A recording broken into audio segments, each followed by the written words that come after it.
Assalamualaikum warahmatullahi wabarakatuh. Perkenalkan, nama saya Mahdalena Agustin, NPM 2441225, kelas akuntansi 24A, Prodi Akuntansi Universitas Teknokrat Indonesia.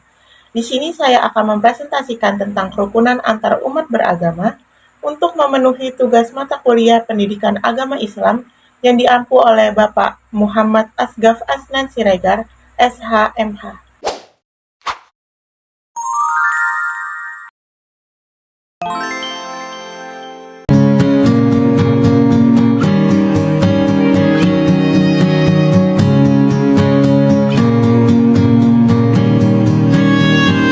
Apa sih definisi kerukunan sesama umat beragama?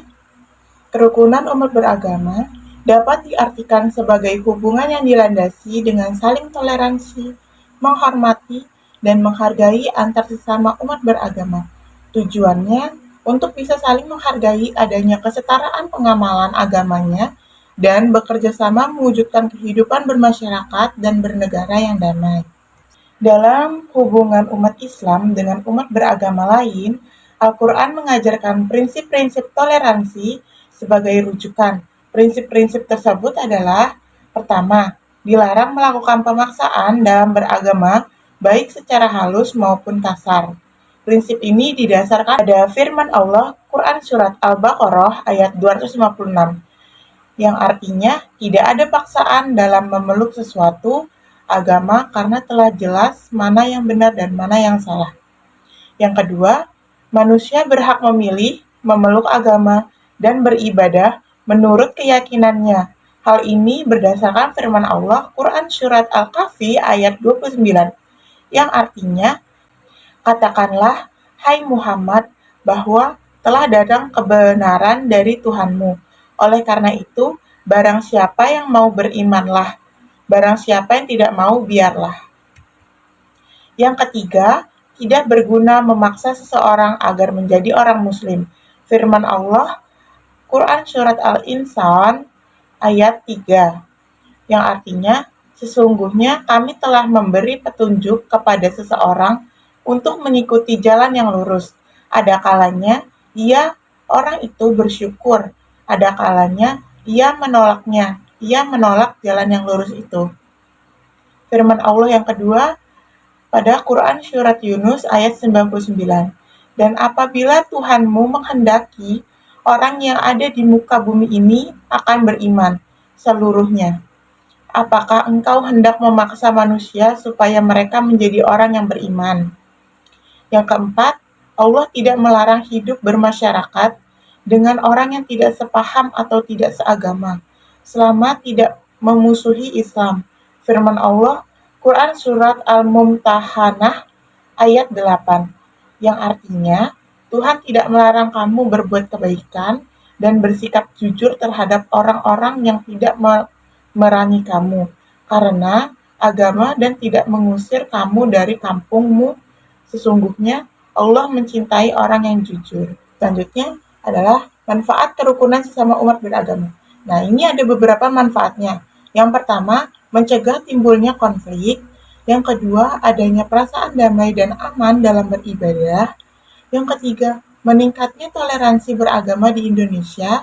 Yang keempat, mencegah adanya dominasi yang salah dari pemeluk agama mayoritas.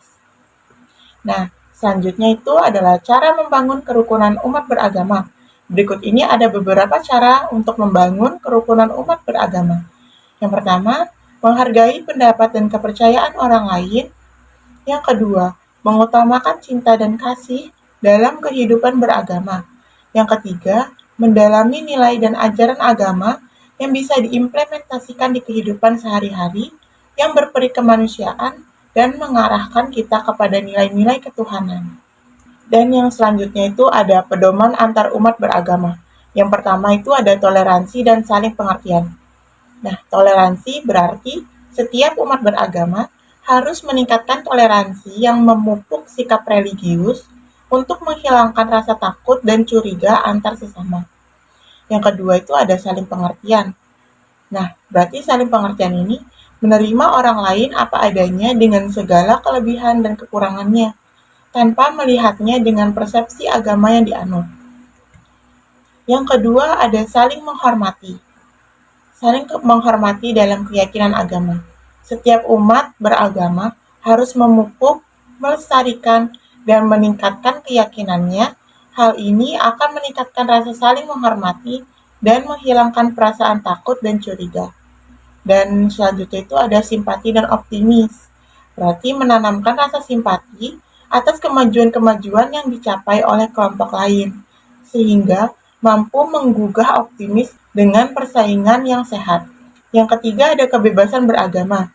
Setiap manusia mempunyai kebebasan untuk menganut agama yang disukai, serta situasi dan kondisi memberikan kesempatan yang sama terhadap semua agama.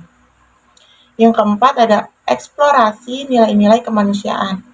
Membangun hubungan yang harmonis dan produktif antar umat beragama dengan mengimplementasikan nilai-nilai kemanusiaan dari seluruh keyakinan plural umat manusia. Yang kelima ada implementasi secara aktif.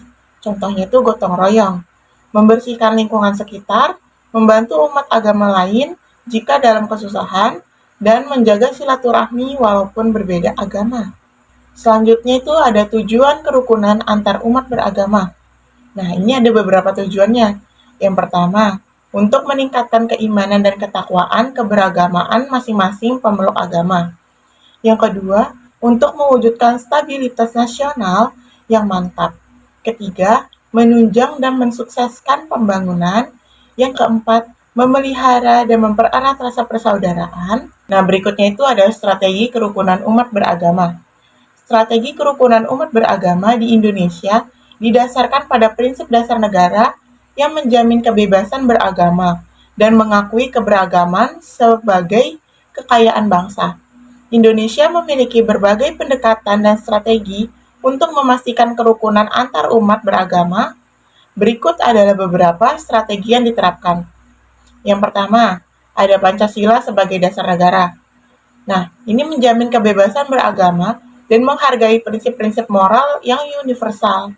Pancasila menjadi pedoman bagi kehidupan beragama yang damai dan saling menghormati. Yang kedua, ada Bhinneka Tunggal Ika. Moto nasional Bhinneka Tunggal Ika yang berarti berbeda-beda tetapi tetap satu, mencerminkan semangat keberagaman di Indonesia. Pemerintah mendorong pemahaman bahwa perbedaan agama adalah kekayaan yang harus dijaga dan dihormati. Yang ketiga ada Kementerian Agama. Kementerian Agama bertanggung jawab atas urusan agama dan memiliki peran dalam memfasilitasi dialog antar umat beragama, mempromosikan toleransi, serta memfasilitasi pelaksanaan ibadah masing-masing agama. Yang keempat ada pendidikan agama. Kurikulum pendidikan di Indonesia mencakup mata pelajaran agama yang dirancang untuk meningkatkan pemahaman dan toleransi antar umat beragama. Hal ini bertujuan agar generasi muda dapat tumbuh dengan sikap saling menghormati dan memahami keberagaman. Yang kelima ada forum antar agama. Pemerintah dan masyarakat sipil mendukung pembentukan forum antar agama di tingkat lokal maupun nasional. Forum ini memberikan wadah bagi tokoh agama dan masyarakat untuk saling berdialog, membahas isu-isu keberagaman, dan mencari solusi bersama. Yang keenam itu ada kepemimpinan agama. Tokoh-tokoh agama ini memiliki peran penting dalam mempromosikan kerukunan umat beragama. Mereka sering terlibat dalam kegiatan berdialog antar agama, menyampaikan pesan perdamaian, dan mengajak umatnya untuk menghormati perbedaan. Yang ketujuh itu ada penegakan hukum. Pemerintah memiliki kewajiban untuk menegakkan hukum dan melindungi hak-hak setiap warga negara, termasuk Hari Kebebasan Beragama. Yang kedelapan itu adalah media massa. Media massa ini memiliki peran penting dalam membentuk opini publik, mendorong media untuk menyajikan informasi secara objektif, dan mendukung kerukunan umat beragama dapat membantu menghindari konflik dan mencegah penyebaran intoleransi. Kerukunan dalam hidup umat beragama tidak bisa diwujudkan tanpa adanya peran dari suatu pihak. Setiap orang memiliki perannya masing-masing untuk bisa mewujudkan hal ini, untuk bisa memantapkan kerukunan hidup umat beragama. Berikut ini ada beberapa strategi yang lainnya yang bisa digunakan, seperti pembina formal, termasuk juga aparatur pemerintah memiliki peran yang penting dalam membina masyarakat agar bisa mewujudkan kerukunan hidup umat beragama.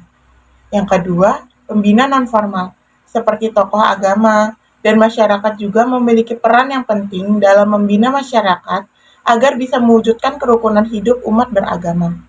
Yang ketiga, perlu adanya upaya peningkatan pemahaman, sikap, dan kesiapan mental umat beragama di Indonesia untuk bisa menerima perbedaan dalam masyarakat. Yang keempat, perlu adanya upaya meningkatkan tingkat kedewasaan berpikir masyarakat agar bisa melulu menjerumus ke arah sikap yang primordial. Yang kelima, adanya peraturan yang secara resmi mengatur mengenai kerukunan kehidupan umat beragama, melakukan sosialisasi mengenai peraturan dan konsep kerukunan hidup umat beragama, agar bisa dipahami oleh seluruh masyarakat agar tidak ada kesalahpahaman mengenai perbedaan yang ada. Yang ketujuh, memanfaatkan musyawarah untuk pengambilan keputusan dan menjembatani kerukunan umat beragama di Indonesia. Yang kedelapan, memanfaatkan situasi keagamaan untuk mempercepat penyelesaian konflik yang terjadi antar umat beragama. Yang kesembilan, itu membimbing seluruh umat beragama agar bisa meningkatkan keimanan dan ketakwaan terhadap Tuhan.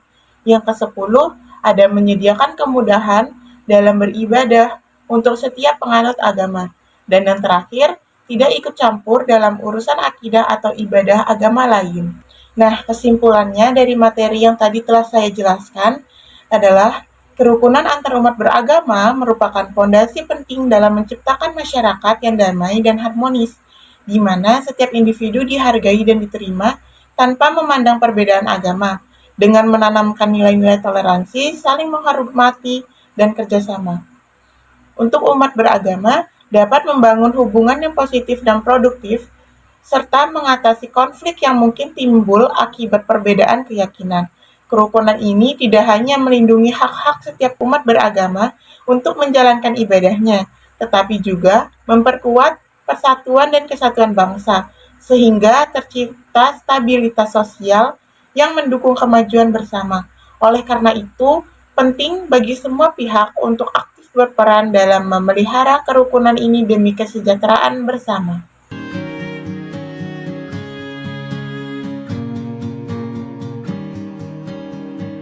Sekian presentasi dari saya. Jika ada salah mohon dimaafkan.